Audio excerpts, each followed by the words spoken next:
திருப்பரங்குன்றம் இப்போ நமக்கு ரொம்ப லிவிங் எக்ஸாம்பிளாக இருக்குது. திருப்பரங்குன்றம் கவின் ஆணவ படுகொலை, அதோட உங்களோட ஸ்டாண்ட் என்ன? அது நான் அரசியல் பிரச்சனையா? அது ஓட்டு பிரச்சனையா?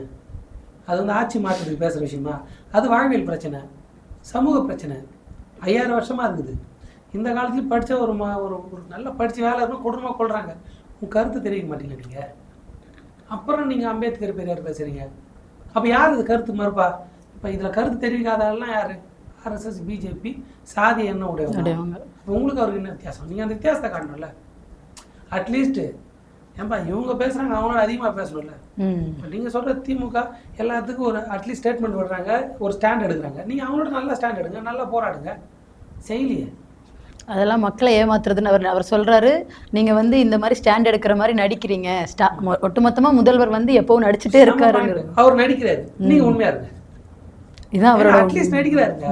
இப்போ எனக்கு பசிக்குதுங்க, சும்மா 5 ரூபாய்க்கு பிஸ்கெட், நீங்க அரை பிஸ்கெட் கொடுக்குறாரு ஒருத்தர் ஒண்ணுமே கொடுக்கல. ஏன்பா அரை பிஸ்கெட்ல உன் வயிறு என்ன பண்ணும்? ரொம்ப அவன் அதுவாது கொடுக்குறான் ஆளு, நீ ஒண்ணுமே கொடுக்க மாட்டேற. நான் நாளைக்கு கொடுப்பேன், இப்போ பசியில செத்துருவேன் நான்.